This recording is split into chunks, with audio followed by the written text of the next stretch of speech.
It was about your online reputation, why it's important, why we need to, why you, students, adults, faculty, staff, why it's important to pay attention to that, because it does matter. We want students and faculty and staff to be aware of what's going on today. And so we told some stories and also shared some positive ways to interact with social media as well. For us in the Career Center, we recommend a lot of our students have a LinkedIn page. It's a positive way for a student to get their information out there to employers in a positive way. And it's a way to be found socially. And it's also a way to network with other alumni and employers to get a job. Well, there's a very positive side to Facebook as well, as far as like actually connecting with people that you might not have had the opportunity to connect with before, whether that's elementary school friends or high school friends. As long as it's done in a responsible manner, it can be very positive. Think before you post, before you send, before you comment.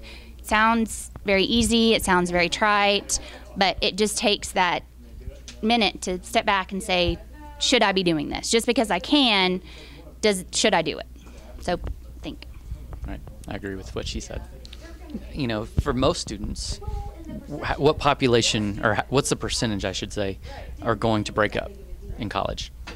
Probably a good, amount of relationships are not going to follow through to a marriage. And if it goes sour, and there were pictures shared, if there were comments shared, and one of the partners in question decides to make it public, it could go very bad very quickly, where other people, employers, see the posting, see the pictures, and decide not to hire the person because of a bad, sour relationship. So, there are case studies, with Match.com recently, where a woman was stabbed, because of an online dating date, where Match.com, there was no... he had no background. He had no criminal background, and so they didn't, they do screen, but it was just a bit misfortune, of this date. And so things like that happen a lot, where ex-boyfriends, ex-girlfriends, ex-partners will post things about you that you don't want posted.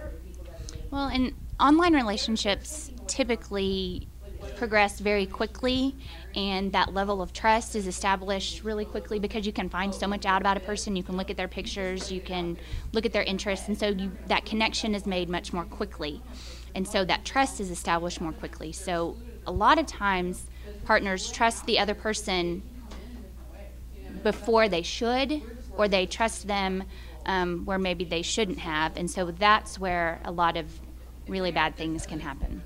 Come into the University Career Center, we'd be happy to sit down and talk to a student about how to positively use social media, especially if they're in a job search or if they're planning on a job search, because you can never start too early knowing these particular etiquette types of pieces that we have to offer. So come to the Career Center, go to IT, go see Britta. We'll be happy to talk to you. Google online reputations. There's a ton of information about how to positively use social media without falling into these bad ordeals. Well, and we'd both be happy to come talk to student organizations or classes just to keep getting this message out.